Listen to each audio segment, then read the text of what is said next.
Le mois dernier, je suis allé voir le spectacle La Décroyance de Jean-Philippe Smadja. Ce qui m'a attiré, c'était le synopsis.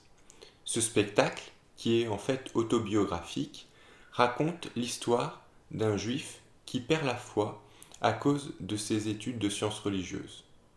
Bien entendu, personnellement je ne suis pas juif mais chrétien, mais le problème reste le même. Alors, autant le dire tout de suite, ce spectacle est militant, c'est-à-dire que l'auteur nous présente en fait la thèse de son maître, Bernard Barck, qui pense que le Pentateuque, c'est-à-dire les premiers livres de la Bible, ont en fait été écrits par Siméon le Juste à l'époque hellénistique. Sur le fond, c'est une thèse assez contestable, et personnellement je ne suis pas d'accord avec celle-ci, mais je ne vais pas te parler de cela dans cette vidéo. Je consacrerai peut-être une autre vidéo à la discussion de cette thèse. Ce qui m'intéresse pour le moment, c'est plutôt le lien entre les études religieuses et la foi. En fait, je t'ai dit que le synopsis m'a attiré, mais je n'en savais pas plus. Or, ce qui était d'autant plus intéressant, c'est que pendant le spectacle, Jean-Philippe Madja fournit un certain nombre d'éléments biographiques supplémentaires. Il se trouve que j'ai découvert qu'il y avait de nombreux points communs avec mon parcours. Par exemple, Jean-Philippe Smadja a préparé sa thèse dans la même école que moi. Il a notamment fait 8 ans de sciences religieuses et moi-même, j'en suis à ma 8e année.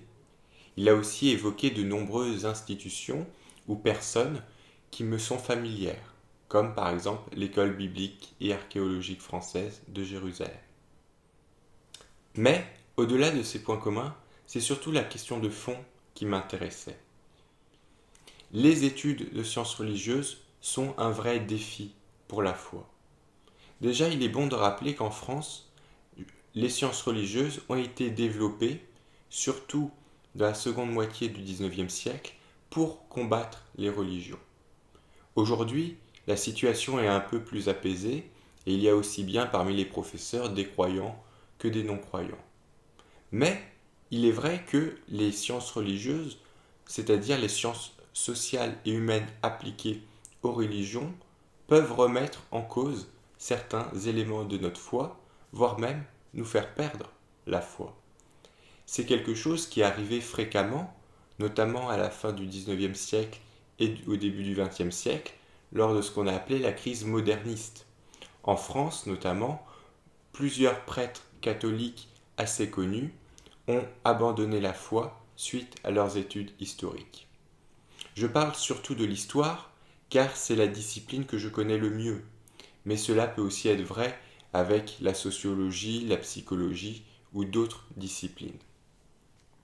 En fait, il est vrai que souvent, lorsque l'on grandit dans une religion particulière, on a tout un tas de croyances qui nous sont transmises. Il se trouve que ces croyances peuvent être remises en cause par nos études. C'est ce que moi-même j'ai pu vivre d'ailleurs.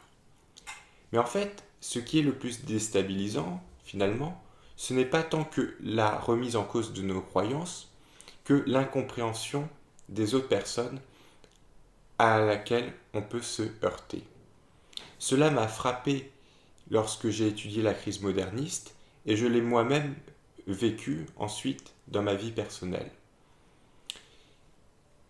Lorsque les études historiques ont commencé à se développer, à la fin du XIXe siècle notamment, on a vu qu'un certain nombre de choses, de croyances étaient remises en question.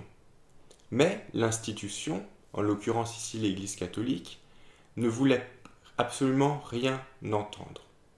Et ce qui a été le plus dur pour tous ces prêtres historiens, ce ne sont pas les découvertes qu'ils ont faites, mais bien plutôt le fait que l'Église catholique, à l'époque, mais c'est la même chose pour les églises protestantes, disait c'est tout ou rien.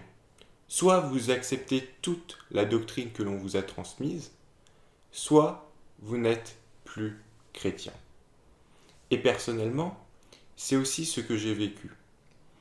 Quand j'ai commencé à découvrir que certaines choses que l'on m'avait apprises plus jeune n'étaient pas tout à fait exactes, et que cela était en contradiction avec un certain nombre d'autres choses que je découvrais à travers mes études, j'ai essayé d'en parler autour de moi, mais je me suis très vite heurté à un mur. En fait, avec un peu de recul, j'ai découvert que tout le monde n'était pas forcément intéressé par la vérité, ne cherchait pas forcément la vérité.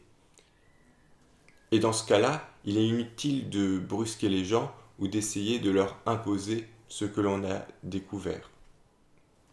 Toutefois, il y a aussi à côté de nombreuses personnes qui, elles, cherchent vraiment la vérité et ne demandent qu'une chose, c'est de pouvoir apprendre. Et je pense que c'est avec elles qu'il faut partager ses connaissances. Et c'est d'ailleurs pour cela que j'ai créé cette chaîne. Pour conclure, j'aimerais juste revenir sur une phrase que l'artiste a dit durant son spectacle. Cette phrase vient justement de son maître Bernard Bach. Celui-ci a dit « J'ai rencontré au cours de ma carrière deux types d'élèves, ceux que j'ai rendus athées et ceux que j'ai renforcés dans la foi. » Et je pense que derrière cette phrase, il y a quelque chose de très vrai qui peut être appliqué à l'ensemble des sciences religieuses. Celle-ci, d'une certaine façon, constitue un vrai défi pour la foi, et je pense qu'il ne faut pas se le cacher. Mais, en même temps, je pense qu'elles sont indispensables pour quelque part purifier justement cette foi de toutes les fausses croyances qui peuvent entraîner le fanatisme ou dégénérer en superstition. En conclusion, je dirais que les sciences religieuses sont un véritable défi, mais en même temps une grande aide pour l'Église. C'est quelque chose qu'il est indispensable de développer et c'est ce que j'essaye de faire à mon petit niveau sur cette chaîne. Si tu as des questions ou des remarques, n'hésite pas à me laisser un commentaire et moi je te dis à bientôt pour une prochaine vidéo.